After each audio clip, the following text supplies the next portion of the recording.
came over from Liberty, Missouri, just outside of Kansas City. Yeah, cool. Yeah, that's an hour anyways. We've got our caucus on Missouri on March 17th, to St. Patrick's Day. I was just telling these guys, it's killing me because I'm a bagpiper. Yeah.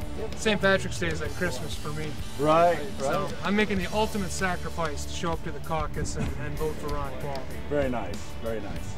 You know, he's the only candidate that seems to actually want to solve problems. So he's the only one who wants to cut spending everywhere. He wants to end the wars and lower the taxes, not one or the other. Yeah, I came all the way from Hong Kong for this. Really? Very nice. 7,800 miles, yeah. All right. That's a hell of a commute. Yeah, it was. I've been supported since 2007 and I couldn't make it back, so I decided this time I had to make it. So I came back and I'm the precinct captain for our town, and so we'll see what we can do tomorrow. Well, I just really like Ron Paul. I like the message of freedom that he puts forth. So I think what I've heard about him is good, at least on my mind it is, so I want to find out more. I'm here because I support Dr. Paul's ideals. I definitely think that his ideas to reform government, make it smaller, make it more efficient is what this country needs right now. I love Ron Paul. Ron Paul does have a majority of the youth vote. That being said, I think a lot of youth either are very apathetic towards politics or they fall into the party lines, but those that are active and very knowledgeable in politics, I feel, do support Ron Paul. For Ron Paul, he's the only presidential candidate I've ever supported in my life. He's the only one I ever trusted. And now that I'm a grandpa, he's about the only one who has policies, I think, that make for a better America in the years to come. All the way, in the Fed, in the wars. Who are you with? It's in the Constitution. He wants to bring us back to those principles. I'm here to give him a kiss, if I can. If I can. I'm going to try it. All right, well, good luck Wish to me you. luck. I'm here for all the beautiful Ron Paul ladies, supporters. The Liberty chicks is why I come. I'm telling you what. No better women in America. Even the good guys, they'll go, "No, I like Dr. Paul. He's a great guy and everything, and he's got some great ideas, but he's just a little bit out there on that foreign policy." I think one of my primary things is the economy. The deficit is out of control. By the end of Obama's current term, we're going to be over $16 trillion in debt. This is a burden that's placed upon every man, woman, and child in the country. It's selling the future of the younger generations. I'm here because my dad and my brother are both in the military. My dad's already served 2 years in Iraq, and my brother might go over to Afghanistan. So I'm here to just say that, you know, I don't really want that to happen again. I want to find out what he's going to do to transform the media control where he's been blacked out from the media. I think he'll turn the country around, get us set on the right track. I think he's got the right ideas. I think it's time that everybody start to take a serious look at where the country's going, and he's the person that can help us turn it around. If you have read some of the history of Washington that James Thomas Flexner did in the 1970s, the chapter about the first term of office, basically the predecessor to the Fed, called the First National Bank of the U.S. that Hamilton pushed through, basically destroyed the Constitution then. So we need a reboot to reset the Constitution at the beginning. I'm definitely a promoter of Dr. Paul because he's the only person of integrity that tells the truth. Yeah, I want the Federal Reserve ended. I want to see the restoration of Constitution in American politics. I just want to see the country be what we could be. I want to go back to Jeffersonian times. I've seen my father go through 36 years of working for the government. I've seen firsthand what Obama's appointees have done to the BLM, to the Department of the Interior, and it's not working. So I'm here to support, I'm here to vote, I'm going to get the Constitution back in the White House. I spend a lot of time on social networks, Twitter, Facebook, those kinds of things, trying to spread the word to as many people as I can, trying to get out to the youth, and it's really catching on. The movement's just soaring. It's really, you know, the ideas are just really what the youth wants at this point. I'd like them to see Congress on all the crap they put. All the extra money they spend on themselves, their kids getting free college ride, all the benefits they get. Like, they could do one term and they get to retire, but our service members have to work 20 plus years to get even a pittance. Just a tiny little bit of what they get. Why? He has overwhelming support from the media. Oh, sure. Right? What TV are you on? Oh, yeah. What channel was that? What channel was that? Actually, I don't watch the news and stuff like that. I'm just so sick of listening to all the tripe they feed us. It's either this side or that side. It's not, you know, it's all biased nowadays. Freedom. All of his issues, I agree with every one of them. He's a great man, very intelligent. He's got the right attitude about economics. He's got the right attitude about the war. And all I can say is balls, Ron Paul, balls. Because we want to really believe there's conservatives in Lawrence, Kansas. Simple. Restore the Constitution, you restore America. And this is the one man that can do it. Too many people think that liberty is a radical idea. It's not. It's a fundamental idea. I would like people to read the letters of Thomas Jefferson for once in their lives. I think you'd learn a lot from that. Nice. He wrote the Declaration for a reason, and he was what, like, younger than 40? Let's get our debt paid off. Yeah. All right. You bring, think that's... bring our boys home. Why should we be overseas spending all that money? You can print money, you can't print wealth. There you go. We don't need any more wars. We don't need a war with Iran. Amen. Back on the gold standard. All right. So, like, yay, Ron Paul. The kids, the future. All right.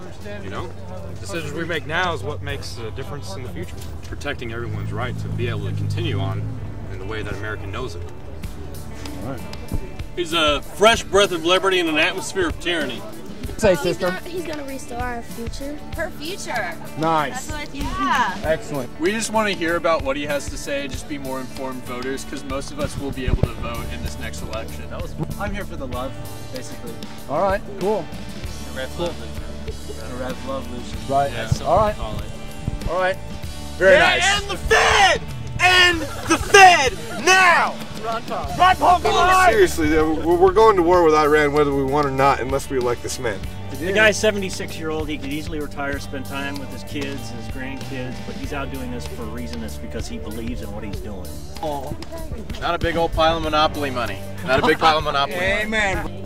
Yep. Less government gives you more working ability.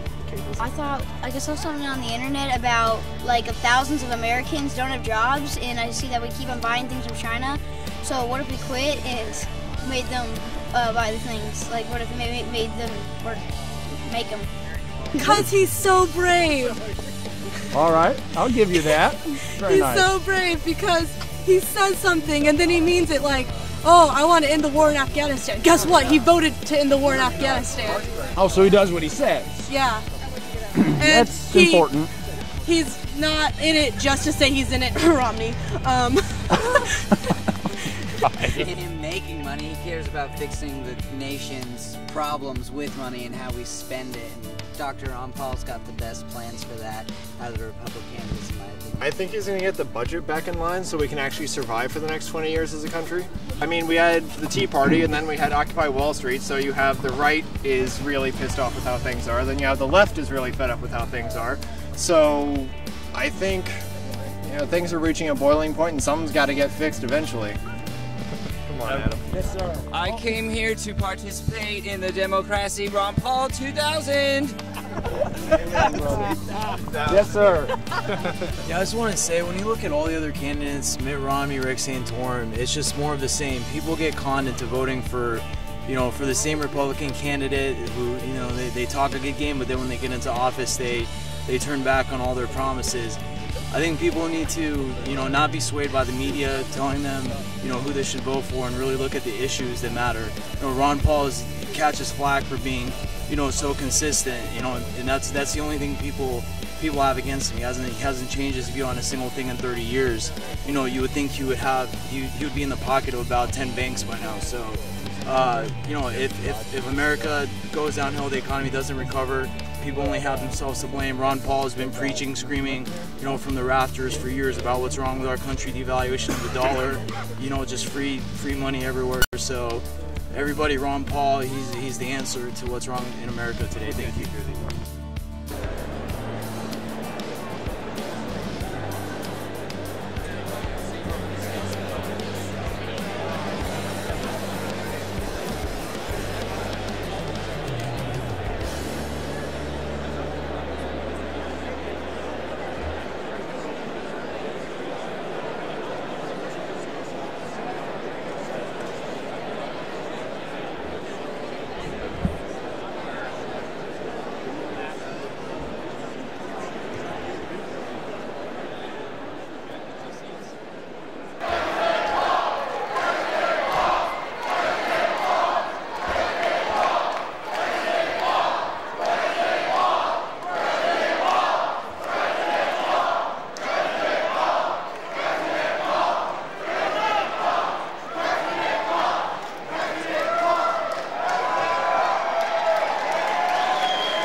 Hello.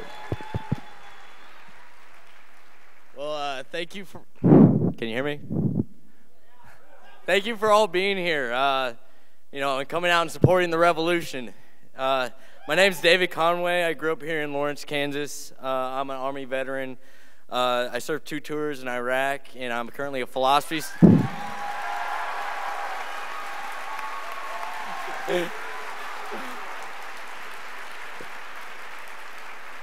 I'm currently a philosophy student here at KU. You know, Dr. Paul is a humble man. He doesn't like to brag. So I just want to take the few next moments to brag about Dr. Paul and talk about some interesting facts you wouldn't normally hear in his speech. So he was a captain in the U.S. Air Force, and he served as a flight surgeon. Dr. Paul is an OBGYN that has delivered over 4,000 babies. Instead of accepting Medicaid and Medicare payments for his poor patient, Dr. Paul lowered his fees or offered services for free. He's been married to his high school sweetheart for over 55 years. Ron Paul is the only congressman to hit a home run in the congressional baseball game. He has never voted to raise taxes. He has never voted for an unbalanced budget. He has never voted to raise congressional pay. He has never voted for a government-paid vacation. He has never voted to increase the power of the executive branch. And he voted against the Patriot Act. He also voted against the NDAA. He voted against regulating the internet. He does not participate in lucrative congressional pension programs. He returns a portion of his annual congressional office budget to the U.S. Treasury every year. And Dr. Paul loves chocolate chip cookies. As a veteran, I took an oath to support and defend the Constitution of the United States. He has also taken that oath, and he has a consistent record of following it. Ron Paul is my personal hero for that.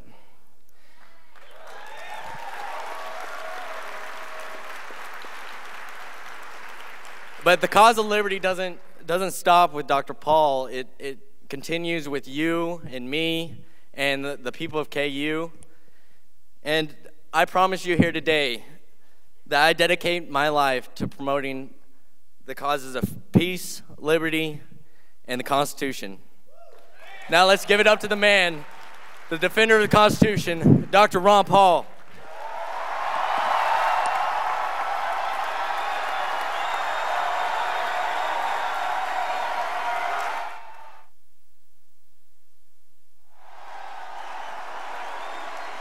Thank you. Thank you, thank you. Thank you very much. Thank you, thank you. Thank you very much.